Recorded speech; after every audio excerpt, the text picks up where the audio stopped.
Pernah nggak sih kepikiran tiap kali kita sakit, demam atau batuk pilek, biang keroknya tuh kalau nggak bakteri, ya virus.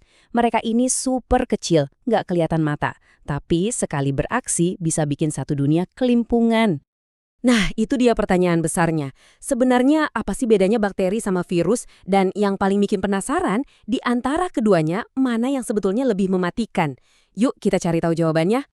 Oke, ini dia peta perjalanan kita kali ini. Pertama, kita cari tahu dulu, mereka ini sebenarnya kawan atau lawan sih? Terus kita bedah tuntas bedanya apa, gimana cara mereka nyerang kita, dan tentunya gimana cara kita ngelawan balik. Baru di akhir kita tentuin siapa pemenangnya. Yuk langsung aja kita mulai dari bagian pertama. Kawan atau lawan? Siap-siap, Anda mungkin bakal kaget loh. Ternyata nggak semua mikroda itu jahat. Oke, jangan salah sangka dulu ya. Keduanya ini jelas bisa sangat-sangat berbahaya. Ambil contoh bakteri Mycobacterium tuberculosis. Ini biang kerok penyakit TBC, salah satu penyakit paling mematikan di dunia. Dan kalau virus, ya kita semua tahulah betapa berbahayanya mereka. Tapi, nah ini nih bagian yang serunya. Ternyata mereka nggak selamanya jadi penjahat loh. Justru sebaliknya, banyak banget dari mereka yang penting banget buat kita. Serius, kita benar-benar nggak akan bisa hidup tanpa mereka. Coba lihat angka ini, 380 triliun. Gila kan? Itu perkiraan jumlah bakteri baik yang sekarang ini lagi nongkrong di perut kita. Mereka ini ibarat pasukan pribadi kita yang kerja nonstop buat bantu kita mencerna makanan. Dan gunanya tuh nyata banget. Bakteri kayak E. coli, mereka bantu ngurai makanan di usus. Suka makan keju atau yogurt? Nah, itu hasil kerja keras bakteri Lactobacillus. Bahkan, virus aja bisa jadi pahlawan. Beberapa jenisnya bisa kita program ulang buat jadi pemburu bakteri jahat. Oke, jadi jelas ya, mereka bisa jadi teman, bisa juga jadi musuh. Sekarang kita masuk lebih dalam lagi. Apa sih yang benar-benar ngebedain mereka berdua? Gampangnya gini, ada 3 perbedaan utama. Pertama, status hidup. Bakteri itu beneran makhluk hidup, satu sel utuh. Kalau virus, dia ini agak abu-abu, di antara hidup dan mati. Kedua, ukuran. Bakteri itu udah super kecil, tapi virus jauh lebih kecil lagi. Dan yang ketiga, cara berkembang biak. Bakteri itu mandiri, bisa ngurus diri sendiri.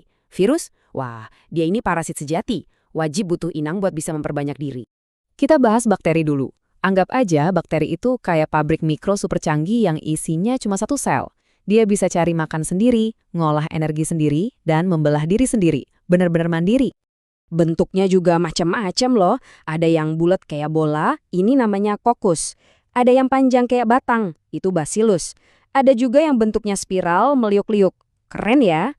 Nah, sekarang virus. Ini dia yang unik.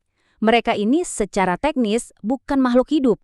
Coba bayangin, virus itu kayak flash disk isi data genetik yang dibungkus cangkang protein. Dia baru hidup kalau udah berhasil masuk ke sel lain. Makanya sering disebut makhluk transisi. Perbedaan mendasar ini langsung nyambung ke cara mereka menyerang kita. Gimana sifat unik mereka ini nentuin strategi mereka bikin kita sakit? Strateginya beda banget.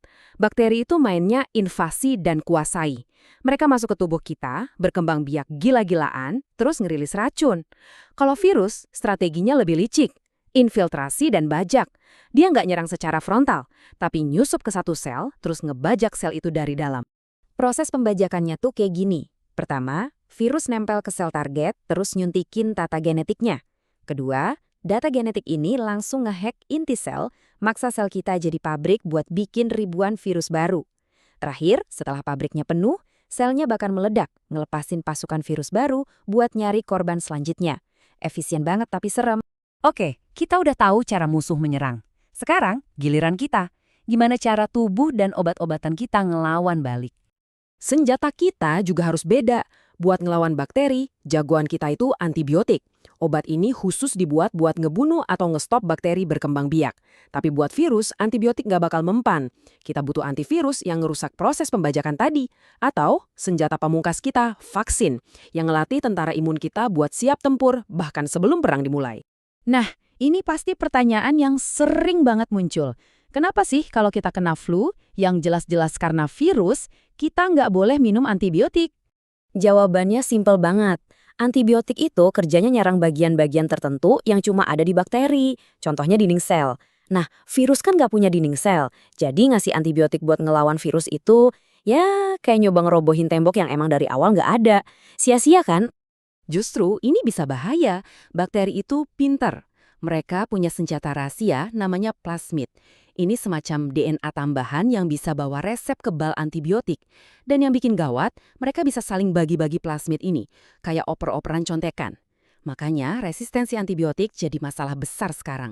Oke, kita udah ngelewatin perbedaannya, cara nyerangnya, dan cara kita bertahan. Sekarang, tiba saatnya buat babak final. Jawab pertanyaan utama kita. Jadi, siapa pemenangnya? Ini dia, pertarungan final. Setelah semua ini, mana yang sebenarnya lebih mematikan? Tim bakteri atau tim virus? Dan ternyata jawabannya bukan soal siapa timnya. Mau bakteri atau virus, tingkat bahayanya tuh tergantung sama jenisnya, sama strain-nya. Ada bakteri super mematikan kayak penyebab kolera, tapi ada juga virus super mematikan kayak HIV atau bahkan influenza yang tiap tahun makan korban. Jadi, di masing-masing kubu ada jagoan pembunuhnya sendiri. Jadi, pada akhirnya, ini bukan soal siapa menang siapa kalah. Ini soal evolusi bareng yang gak akan pernah berhenti. Mereka, makhluk-makhluk super kecil ini, terus berubah, terus beradaptasi. Pertanyaan besarnya sekarang buat kita adalah, gimana cara kita, strategi kita, buat hidup bareng mereka, dan ngelawan mereka kalau perlu, harus ikut berubah juga?